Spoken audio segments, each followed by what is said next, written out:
ముందుగా రామజోగే శాస్త్రి గారిని ట్రైలర్ చూసిన తర్వాత రియాక్షన్ ఎలా ఉందో అడిగి తెలుసుకుందాం సార్.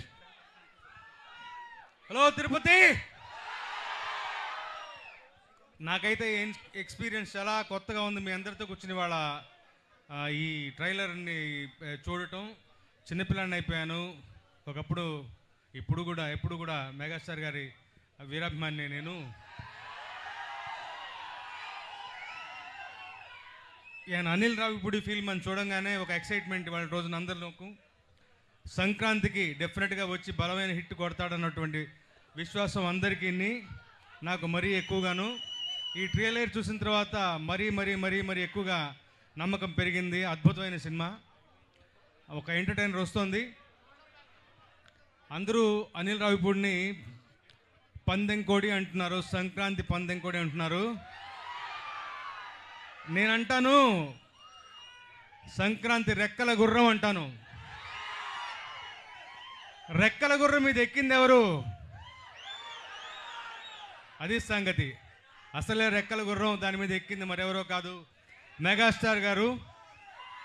ఆయన ఫోర్ట్ అది, ఆయనకి బలమైనటువంటి ఎంటర్టైన్మెంట్ ఎంత బాగా పండించారు ట్రైలర్లోనే. ఇంకా మరోసారి చూడాలనిపిస్తుంది నాకు. ఈ 2.5 నిమిషాల ట్రైలరే ఇలా ఉంటే 2.5 గంటల సినిమా ఎలా ఉండబోతాం ఈ ఊకే వదిలేస్తున్నాను. సంక్రాంతి బరిలో ఘనమైన విజయాన్ని నమోదు చేయడానికి మన శంకరవరప్రసాద్ గారు వస్తున్నారు, మనందరినీ గొప్పగా అలరించబోతున్నారు. ఆల్ ది వెరీ బెస్ట్ మన శంకరవరప్రసాద్ గారు. All the very best to the team. Sahu గారు, మెగా ప్రొడ్యూసర్ సుష్మిత గారికి అందరికీ కూడా అభినందనలు తెలియజేస్తూ సెలవు తీసుకుంటాను. Thank you so much.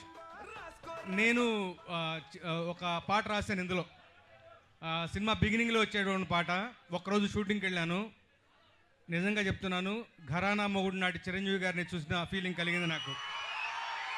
అంత గొప్పగా ఉంటుంది ఆ పాట. డాన్సింగ్ ఫీస్ట్ అది అందరికీ. మీరే చూడబోతున్నారు. ఉంటాను. Thank you. సరస్వతి పుత్ర రామజోగే శాస్త్రి గారికి thank you sir. Thank you so much me experience మాతో పంచుకున్నందుకు. అండ్